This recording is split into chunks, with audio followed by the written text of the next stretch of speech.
espada, querido. O teu louvor vale mais do que espada, vale mais do que a tropa de choque, vale mais do que a Rotan, vale mais do que uma 38, muito mais. O teu louvor pode mover o coração de Deus a respeito de alguém que você ora. Deus, Ele move o mundo espiritual quando Ele encontra uma igreja que o adora em espírito e em verdade. A palavra do Senhor diz assim, que o Senhor está à procura de verdadeiros adoradores, que o adorem em espírito e em verdade. E no momento em que você adora o Senhor em espírito e em verdade, o Senhor se mexe do trono. Ele, aleluias, dá ordem aos seus anjos ao teu respeito. E aquilo que te aflige, aquilo que te corrói por dentro, aquilo que te traz lágrimas quando você vai deitar no seu travesseiro, Ele move o mundo espiritual e Ele traz a vitória para você. Porque eu nunca vi, aleluia, aquele que espera no grande eu sou ser decepcionado. Jamais, jamais aquele que espera no grande eu sou é decepcionado, querido. Espera nele, confia nele e adore ao Senhor. Aleluia. Louvado seja o nome do Senhor. Aleluia. Nós vamos receber, e as palmas louvam e glorificam o nome do Senhor, amém? Aleluia. Santo, é para o Senhor, querido, pode ser melhor. Aleluia, Jesus.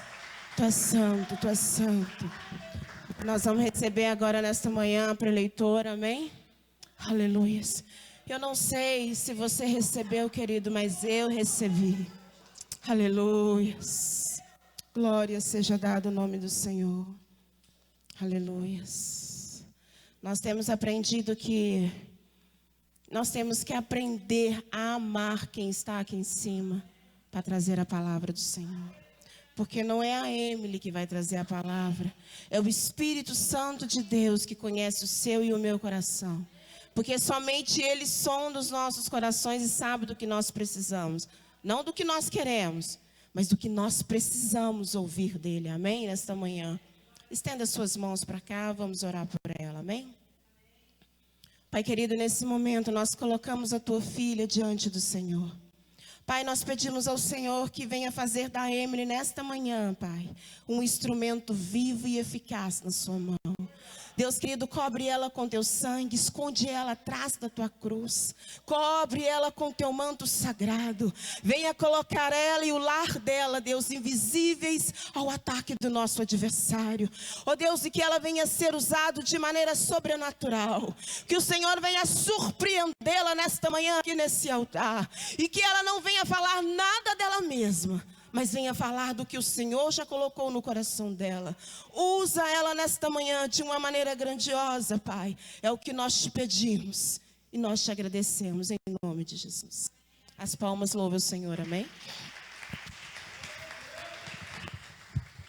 Bom dia, paz do Senhor, amém?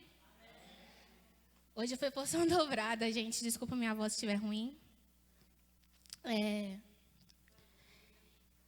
O tema que eu vou pregar hoje, na verdade, tem sido uma indignação que Deus tem colocado no meu coração já tem uns dias.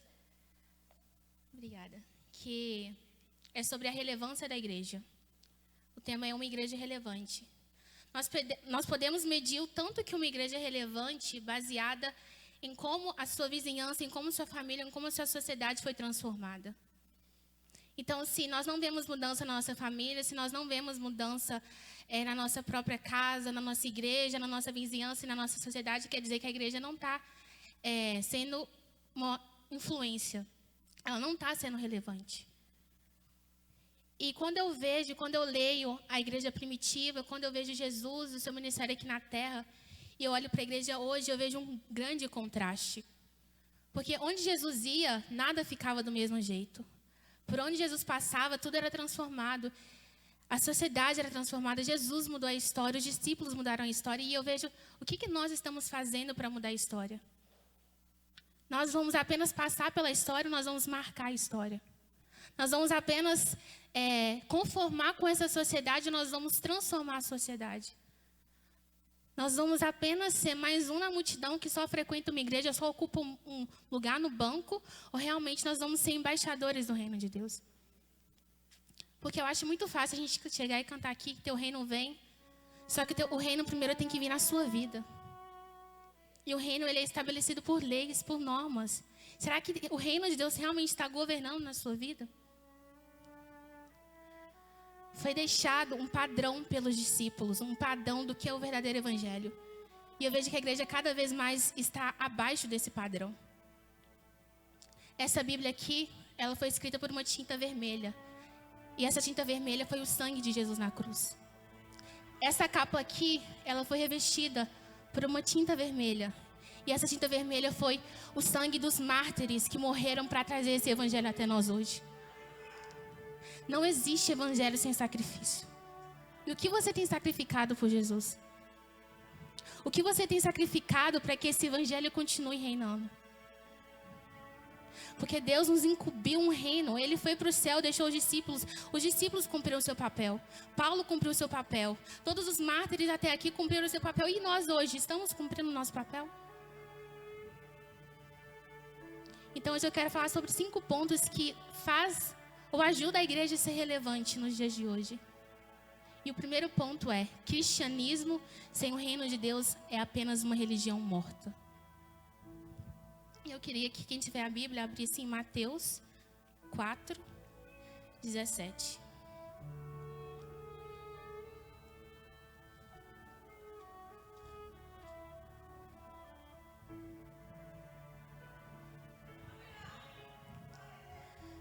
Amém?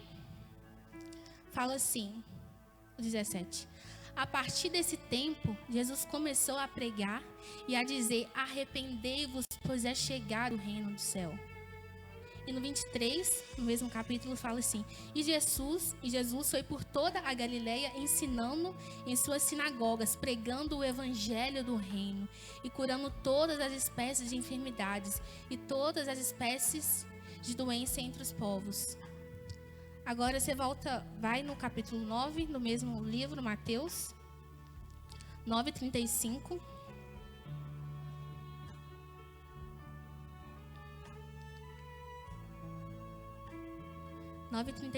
De Mateus. E Jesus foi por todas as cidades e aldeia, ensinando nas sinagogas, pregando o evangelho do reino e curando todas as enfermidades e todas as doenças entre o povo.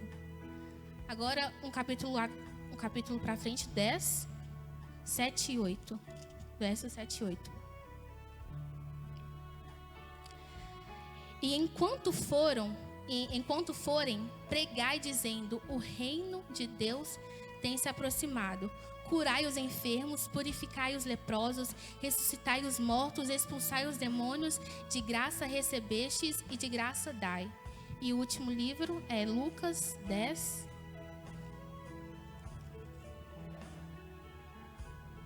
Lucas 10, 9.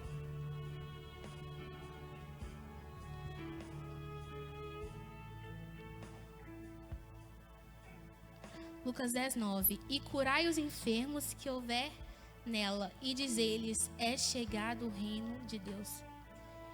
Então você pode reparar que em todos esses versos que eu li, sempre tem o evangelho do reino. O reino de Deus é chegado. Porque aquilo que Deus veio estabelecer aqui na terra foi o reino de Deus. Ele não veio apenas nos salvar, mas ele veio estabelecer o reino. Ele deu uma ordem aos discípulos: por onde vocês forem, pregai o evangelho do reino, anunciai que o reino é chegado. Jesus não pregou o evangelho da salvação, ele pregou o evangelho do reino. O ministério público de Jesus foi trazer o reino na terra. E se nós falamos que somos discípulos dele, que nós somos a sua igreja, estamos estabelecendo também o reino de Deus? Nós estamos de fato seguindo os passos dele? Ou estamos estabelecendo o nosso próprio reino, a nossa própria vontade? Porque só existe o evangelho da cruz, o evangelho de morrer para você mesmo. Como eu falei, todos que vieram até aqui, para essa Bíblia chegar aqui, para essa verdade chegar aqui, pessoas tiveram que morrer, pessoas tiveram que se sacrificar. E o ministério, então, público de Jesus é baseado por 4 coisas: pregar o reino, ensinar o reino, curar os doentes e expulsar os demônios. Que evangelho nós estamos pregando? O que nós estamos ensinando? E eu não falo palavras, eu falo com a nossa própria vida. As pessoas leem mais as nossas atitudes do que as nossas palavras. Nós estamos de fato curando os enfermos? Porque se nós queremos trazer o reino de Deus e nos céus não existem enfermos. Lá não tem doença. Então por que a gente se conforma de ver uma pessoa com dor de cabeça? Por que a gente se conforma de ver um cego que não enxerga, ver um surdo que não ouve? Por onde os discípulos de Jesus passavam, eles curavam. Saía a virtude deles, apenas pelo toque no pano deles. A sombra de Pedro curava. Por que nós, que somos o espelho dele hoje, não curamos mais? Nós temos medo de expulsar os demônios. Parece que só o pastor tem esse poder. Mas aí você recebeu a autoridade do próprio Jesus. Quando Jesus ele foi ensinar os discípulos a orar, ele falou assim: venha o teu reino. Seja feita a tua vontade aqui na terra como no céu. Ele nos ensinou que o padrão que nós devemos viver não é desse mundo, mas é do reino dos céus. Só que o que eu tenho visto na igreja, às vezes eu mesmo, muitas vezes vejo eu me submetendo à sociedade, me submetendo às coisas do mundo, querendo mais as coisas do mundo do que o próprio reino de Deus. E o segundo pilar, uma segunda verdade que nos ajuda a ser relevantes, é que não devemos misturar o nosso destino com a nossa missão. São 2 coisas completamente distintas. O nosso destino é o céu, mas a nossa missão é trazer o céu para a terra. Você não pode apenas viver conformado em ser salvo. Ser salvo é apenas a porta para entrar para o reino. Jesus, ele veio estabelecer uma vida, mas uma vida abundante. A vida é apenas você viver como salvo. Mas a vida abundante é você viver trazendo o céu para a terra. Qual tipo de vida você vai escolher viver? Apenas salvo? Ah, estou salvo, vou para o céu, pronto. Agora eu vou construir as minhas coisas aqui na terra, vou buscar conquistar as minhas coisas. Ou eu vou viver como filho de Deus e embaixador do reino, entendendo que isso aqui não é o meu lugar, mas eu preciso mudar essa terra. Eu não posso me conformar. Romanos 12:2 fala: não vos conformeis com esse mundo, mas transformai-vos com o poder da renovação da sua mente. O evangelho, as boas novas, não é salvação. O quê? Não é salvação. A salvação é apenas a porta. O reino de Deus na terra é o evangelho de Deus. Você não vai ver nenhuma vez na Bíblia Jesus pregando assim: ah, você tem que ser salvo. Não. Ele fala: você tem que se arrepender, porque é chegado o reino de Deus. A salvação é apenas uma consequência. Ela não é a linha de chegada, ela é apenas a linha que você inicia a corrida. Há muita coisa ainda para você viver dentro do reino de Deus. Mas nós não experimentamos isso porque nós apenas nos conformamos em ser salvos. O inimigo, ele quer nos fazer aceitar apenas a salvação e viver confortável com isso. O inimigo quer nos esfriar dentro da igreja. A estratégia dele não é mais nos tirar da igreja. Se a gente ficar na igreja conformando com o mundo, já está bom para ele. E uma terceira coisa que nos faz ser relevante como igrejas é entendermos o que é igreja, na verdade. O original de igreja é eclésia. Quem puder abrir em Mateus 16.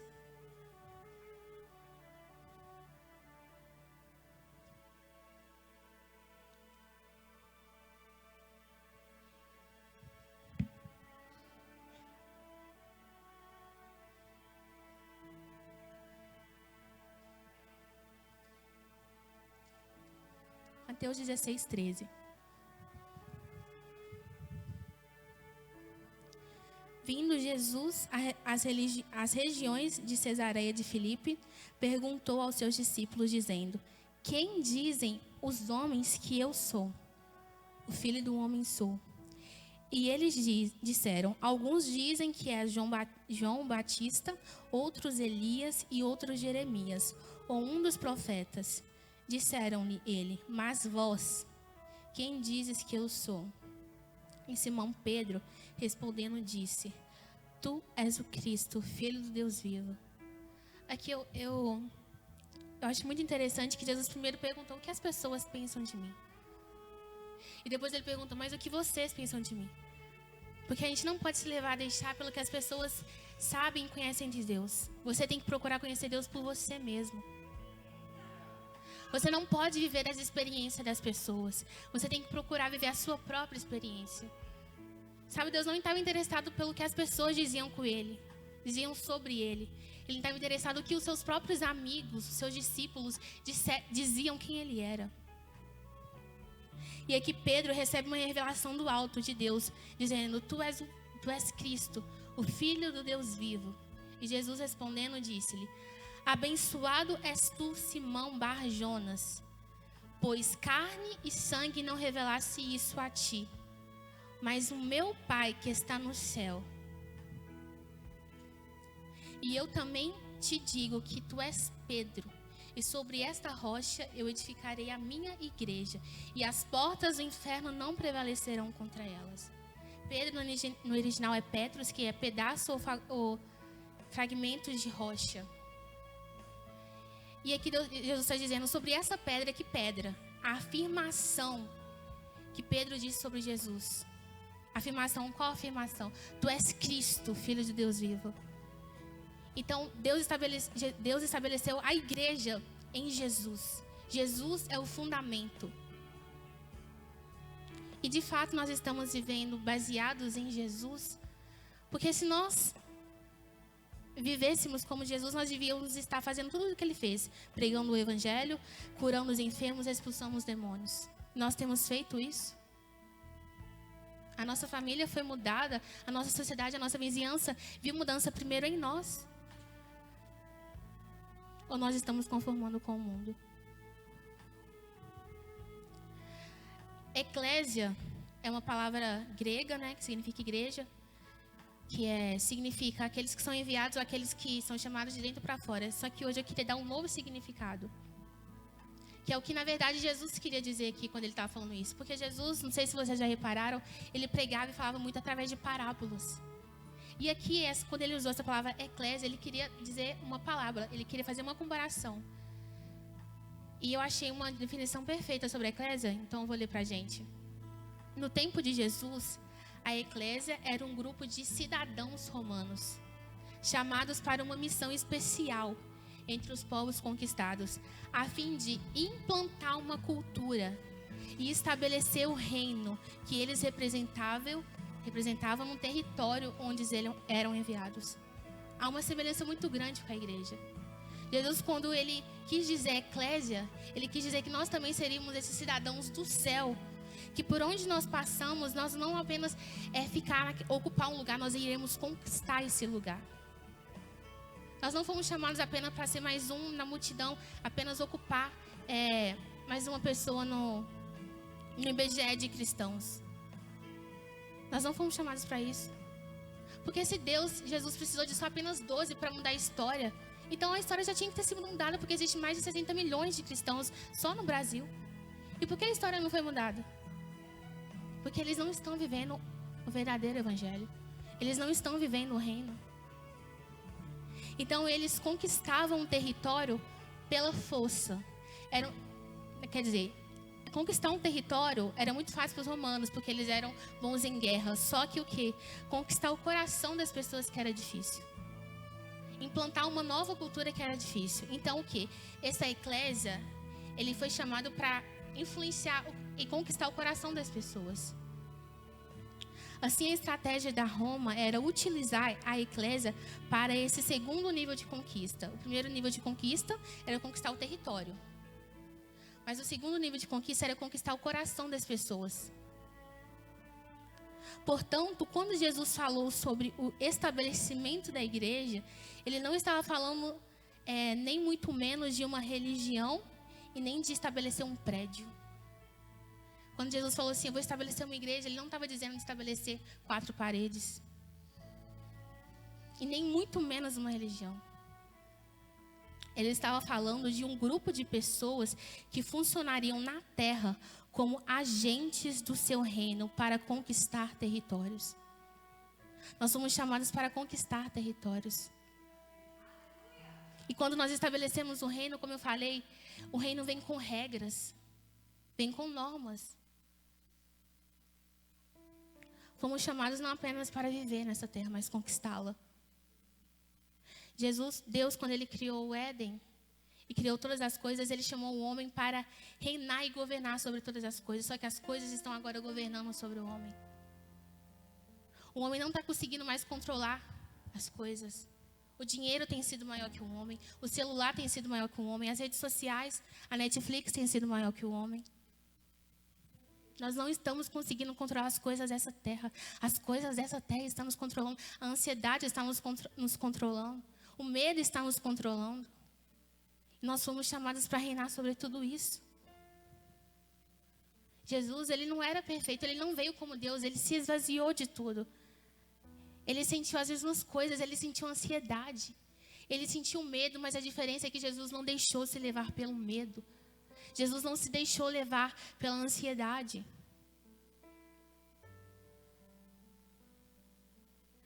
A quarta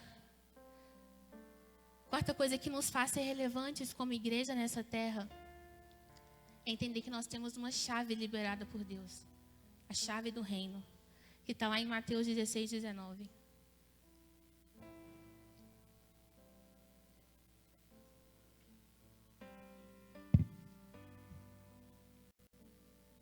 Que fala assim: e eu te darei as chaves do reino do céu. E tudo quanto tu ligares na terra será ligado no céu.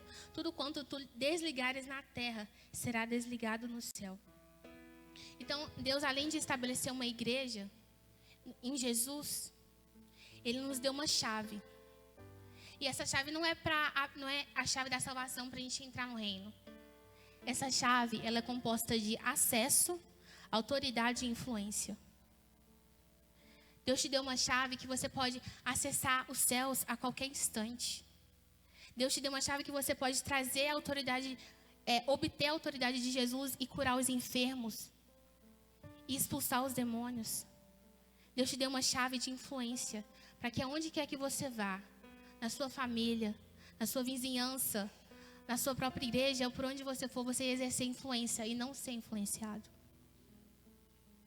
E será que nós estamos usando essa chave? Será que nós estamos acessando o reino dos céus? Será que nós estamos trazendo os céus para a terra? Será que nós estamos andando em autoridade? Será que nós estamos exercendo influência?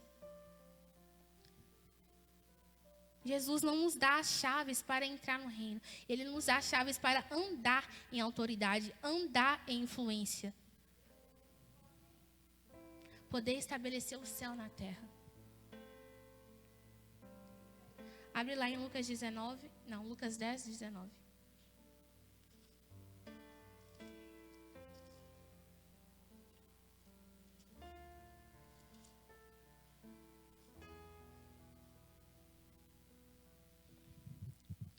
Lucas 10, 19 fala assim: eis que eu vos dou poder para pisar em serpentes e em escorpiões, e sobre todo o poder do inimigo, e nada de forma alguma vos fará dano. Quando eu leio isso, eu fico me perguntando, por que a gente tem medo de uma pandemia? Se Deus nos deu o poder de pisar sobre serpentes. Não faz sentido isso. A gente não entende a autoridade que a gente tem. A gente não entende o poder que a gente carrega. Porque se a gente entendesse a nossa identidade, nós não andaríamos assim. As coisas não teriam influência sobre nós. Mas nós andaríamos como os reis nessa terra. E a última coisa que eu queria falar foram as últimas palavras de Jesus. Então, até aqui nós entendemos que Jesus teve um ministério. E o ministério que ele veio estabelecer é o do reino de Deus. Então, nós também temos que estabelecer esse reino na terra. Nós temos que viver estabelecendo esse reino, que é o quê? Curar os enfermos, pregar o evangelho, expulsar os demônios. É não se conformar com esse mundo, mas trazer a realidade do céu para a terra. Nós também entendemos que missão e destino é diferente. Você não tem que viver conformando apenas em ser salvo, mas viver trazendo o céu para a terra. Nós entendemos que a eclésia, além de ser chamado de dentro para fora, é um grupo que traz o reino de Deus, que conquista espaço, que conquista territórios. E a última coisa, nós entendemos também a chave. Nós temos que andar em acesso, autoridade e influência. E a última coisa, a grande comissão. Foi a última ordem. Foi uma ordem, nem foi uma sugestão. Se você quiser. Não, foi uma ordem. Ide por todo mundo e pregar o evangelho. Está lá em Mateus 28.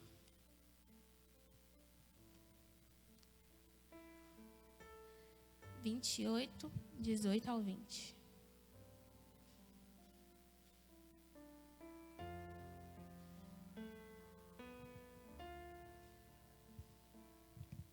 E Jesus veio e lhes falou, dizendo: Foi-me dado todo o poder no céu e na terra. Portanto, ide, ensinai a todas as nações, batizando-os em nome do Pai, do Filho e do Espírito Santo, ensinando-os a observar todas as coisas que eu vos tenho mandado. E eis que eu estou convosco sempre, até o fim do mundo. Então aqui ele deu Jesus, nas suas últimas palavras, ele nos deu uma ordem para ir pregar o evangelho a toda criatura. E quando a gente fala de toda criatura, a gente fala as 7 esferas da sociedade. A sociedade ela é composta por 7 esferas, que é o que? Família, que é lar, religião, que é a igreja, educação, que é escolas, mídia, que é comunicações, artes, que é entretenimento e esportes, economia, que é negócios e comércio, e governo, que é política. Nós não fomos chamados apenas para ocupar um espaço aqui na igreja. Apenas vir à igreja no domingo e viver o resto da semana da forma que a gente quiser. Nós somos chamados para influenciar essas 7 esferas da sociedade. E para isso, eu acho que muitas pessoas vêm para a igreja e se iludem apenas em querer ser pastor, em apenas querer subir nesse altar, mas Deus quer que nós sejamos relevantes lá fora. Deus quer que tenham cristãos dentro da família. Deus quer que tenham cristãos da religião, na educação, na mídia, produzindo filmes bons, produzindo livros bons, na arte, produzindo desenhos, produzindo coisas que vão remeter ao reino. Deus não quer que a gente apenas ocupe um espaço aqui dentro. Deus quer que você seja relevante por onde quer que você vá. Deus não quer formar apenas pastores. Deus também quer formar enfermeiros, médicos, engenheiros, que por onde quer que eles forem, eles trazem a verdade do reino. Deus quer formar artistas, escritores, que vão trazer o reino de Deus aqui para a terra. Não se iluda achando que, nossa, só é espiritual aquele que canta, aquele que toca, aquele que faz alguma coisa na igreja. Não, nem todos foram chamados para a igreja. Talvez você foi chamado para dentro da sua empresa, estabelecer um reino de Deus lá. Nós precisamos entender que é muito pequeno a gente pensar que só aqui na igreja devemos amar as pessoas, devemos perdoar, devemos estabelecer um reino. Não, por onde quer que a gente for. Talvez o seu propósito não é tocar aqui, talvez o seu propósito não é pregar. Talvez o seu propósito é escrever um livro. Talvez o seu propósito é desenhar. Eu não sei, Deus te deu um dom. E você não pode achar que só aqueles que estão aqui na igreja, que são espirituais ou que têm um propósito especial. Não. Talvez você, fazendo uma maquiagem, uma sobrancelha, você vai estabelecendo o reino de Deus. Você tem que entender que Deus quer que nós atingimos todas as esferas da sociedade. Se nós ocupássemos o espaço do cinema, produzindo filmes bons, talvez a gente alcançaria mais pessoas do que elas vindo aqui na igreja. Porque talvez vão ter pessoas que nunca vão entrar dentro de uma igreja, mas através de um filme que fala sobre Jesus, a verdade do evangelho, elas vão conhecer Jesus. Talvez através de um livro, você pode conquistar alguém. Então você tem que entender que nós não fomos chamados só para ficar dentro da igreja. Eu não estou dizendo também que todo mundo tem que sair daqui. Deus deu um propósito e um dom para cada um. E você tem que viver nessa terra, usando esse dom e usando esse propósito para estabelecer o reino de Deus. Abre lá em Atos 1:8.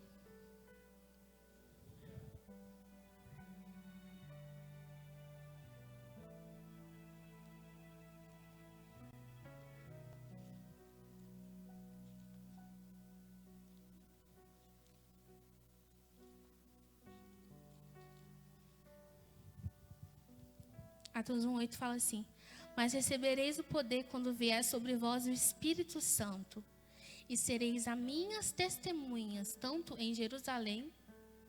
Jerusalém fala da nossa própria casa, nossa igreja. Judeia, da nossa vizinhança, nosso bairro, nossa cidade. Samaria e até os confins da terra, pelo mundo inteiro. Então, aqui a gente aprende que não tem como a gente estabelecer o reino de Deus e ser influente sem o Espírito Santo. Os discípulos, eles tiveram que esperar a descida do Espírito Santo para eles irem. Por isso que é tão importante a gente entender que todos os dias nós temos que nos revestir do Espírito Santo. E a gente não enche do Espírito Santo só quando a gente vem na igreja. Porque você é a igreja onde quer que você vai. Então, se você é a igreja onde quer que você vai, você tem que ser cheio do Espírito Santo a todo instante. Você tem que viver uma vida revestindo do Espírito Santo. Para que assim você vai conseguir ser testemunha. Assim você vai conseguir ser relevante. Uma vez no meu devocional, Deus me deu uma frase que, na verdade, foi a minha inspiração para fazer essa palavra, que é assim: porque a igreja não está se levantando e estabelecendo o reino de Deus, que é justiça, paz e alegria. O mundo está perecendo nas mãos do império das trevas, que é roubar, que veio para roubar, matar e destruir. Então, porque a gente não está assumindo o nosso papel, andando à altura daquilo que os discípulos andavam. Porque a gente não está vivendo o evangelho do reino, o mundo está perecendo. Deus nos deu uma missão. Deus nos deu uma missão. A gente não pode só falar do amor, a gente tem que mostrar o amor. A gente não pode apenas falar que nós temos a verdade e que as outras religiões é uma mentira. Como se a gente não tem mostrado essa diferença? Como que as pessoas vão ver que a nossa verdade, o nosso evangelho é o verdadeiro, sendo que a gente não mostra a nossa própria vida, que nós mudamos? Como que nós vamos ser relevantes se nós buscamos só satisfazer as nossas próprias vontades? Nós não sacrificamos nada. Cara, se você não está disposto a sacrificar, pula fora. Não tem como você viver um reino sem sacrifício. A cruz, quando Jesus nos manda carregar a nossa cruz, não é passar por sofrimento, passar por luta, não. É você sacrificar alguma coisa. E a pergunta é: o que nós estamos sacrificando? O que nós estamos entregando para Deus para que essa verdade ainda continua viva? Porque o que eu acho é que a verdade se esfriou. Porque se ela estivesse viva, a gente não ia encontrar mais enfermos nas ruas e ficar conformado com isso. Se isso aqui estivesse vivo, a nossa família já teria sido transformada. Jesus precisou de apenas 3 anos para mudar a história. Só 3 anos.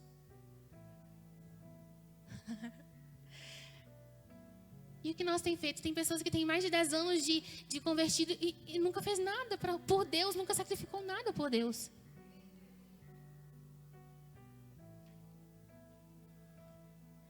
Que tipo de igreja nós estamos sendo? Porque relevantes nós não estamos sendo. Não somos relevantes. Mas Deus nos chamou para não nos conformar com isso. E a minha oração e meu pedido é hoje que a gente venha de fato nos arrepender. Porque é chegado o reino dos céus. E o reino vai ser chegado, vai ser estabelecido através de mim e de você. Porque Jesus já voltou para o céu. Eu fico imaginando se Paulo, se Pedro voltasse à vida hoje e ficasse assim com a expectativa de conhecer quem são os discípulos de hoje, ele ia ficar muito frustrado. Ele ia ficar muito decepcionado, que ele ia ver nós e falar assim: o quê? Esses são os novos discípulos? O que eles fizeram por Jesus? Paulo foi sacrificado. Paulo, nem vou falar, Paulo, ele sofreu tanta coisa, ele foi apedrejado, ele foi picado por uma serpente. Ele sofreu muito. E o que nós estamos fazendo? Eu fico imaginando Jesus no céu, olhando para nós. Cara, eu deixei tudo aqui, ó. Eu expliquei tudo, por que eles não conseguem? Eu morri para dar vida a eles, e eles estão fazendo da minha morte um desperdício. É como se a gente cuspisse todos os dias na cara de Jesus, todos os dias na cara dos apóstolos, na cara de todos aqueles que morreram para isso aqui chegar até nós. Porque nós não estamos sacrificando, e eu estou me incluindo nisso. Nós não estamos sacrificando nada. Nós estamos conformados em apenas ser salvos. Mas nós não fomos chamados para isso. Nós somos chamados para fazer a diferença.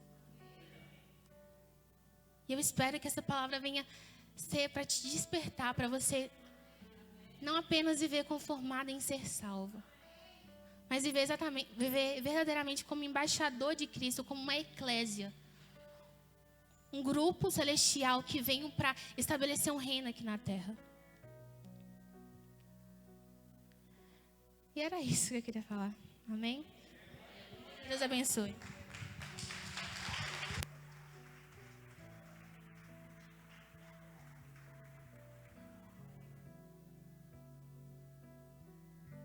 De Deus, aleluias. Palavra poderosa, né, irmãos?